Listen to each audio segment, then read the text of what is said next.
Ketua Umum Pengurus Besar Nahdlatul Ulama, Kiai Yahya Khalil Stakuf, memulai sambutan rapat kerja nasional PBNU dengan kelakar yang menghangatkan suasana. Dalam pembukaan Rakernas yang digelar di Pondok Pesantren Cipasung, Kabupaten Tasikmalaya, Kamis 24 Maret 2022, Gus Yahya diantaranya menyenggol sosok Saifullah Yusuf yang saat ini diamanahi Sekjen PBNU. Gus Yahya mengatakan bahwa Saifullah Yusuf merupakan politikus anti-mainstream. Perjalanan karir politiknya berbeda dengan politikus manapun di dunia.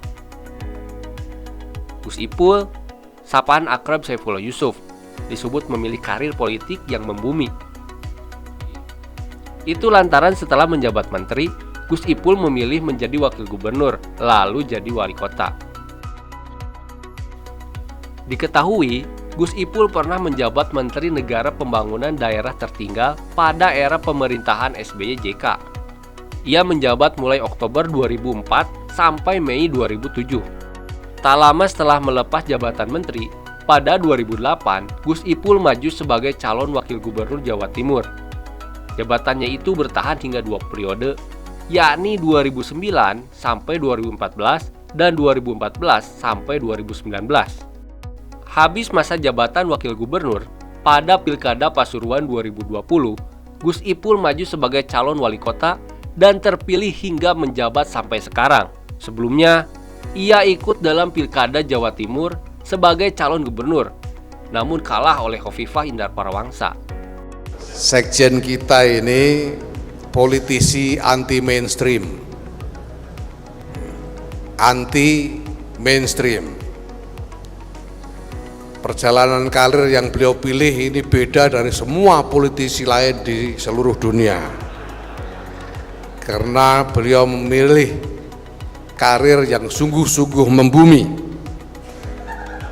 Setelah menjadi menteri, beliau memilih menjadi wakil gubernur. Dan sesudah itu memilih menjadi wali kota. Kita tunggu beberapa tahun lagi apakah dia akan ikut pencalonan lurah.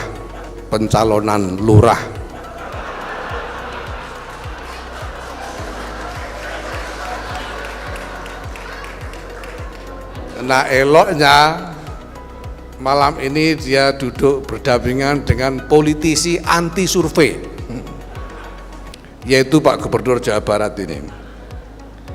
Pak Ridwan Kamil ini terpilih menjadi Gubernur Jawa Barat menyelisihi berbagai perkiraan survei yang dilakukan oleh banyak orang.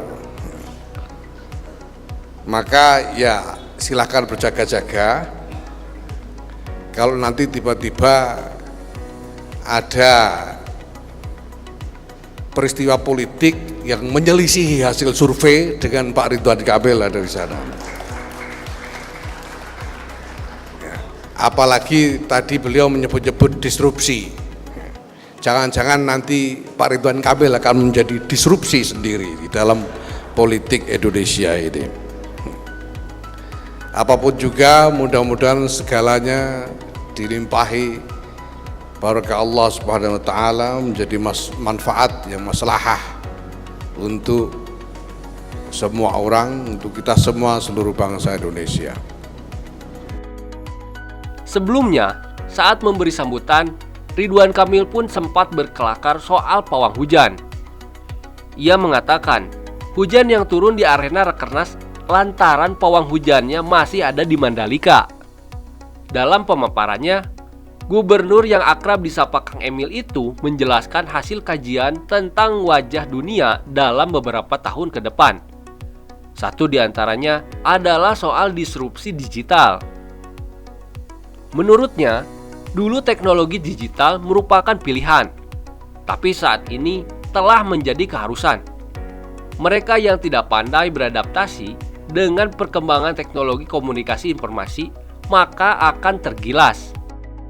Hal lain yang disampaikan Kang Emil adalah soal bakal terjadinya perebutan sumber daya alam antar negara. Sumber daya alam yang ada di Indonesia telah menjadi lirikan banyak negara, sehingga keberadaan Indonesia sangat diperhitungkan. Kemudian juga dalam kajian itu sampai 2027 geopolitik internasional akan menguat, di mana Tiongkok suka tidak suka akan menjadi sebuah kekuatan baru yang sangat besar. Jadi pintar-pintarnya kita melihat mitra geopolitik internasional kita yang tentunya saya tahu Gus Yahya begitu banyak melakukan diplomasi Islam wasatiyah ke seluruh dunia, ini menjadi sebuah kebanggaan. Kemudian juga sampai 2027 perang antar negara bukan tidak mungkin akan datang dan pergi. Maka kita syukuri nikmat berbangsa bernegara hari ini karena sedang dicabut di Ukraina oleh Allah Subhanahu wa taala. Oleh karena itu, syukuri nikmat kondusivitas, toleransi, nikmat berkumpul. Ada negara bangsa yang tidak bisa melakukan yang kita lakukan karena nikmatnya sedang diuji. Dalam kesempatan itu, Kang Emil juga sempat membahas soal krisis minyak goreng yang terjadi akhir-akhir ini. Ia mengaku kalau di demo mahasiswa atau buruh, ia masih bisa tahan. Tapi kalau di demo emak-emak, Emil menyebut negara sedang tidak baik-baik saja.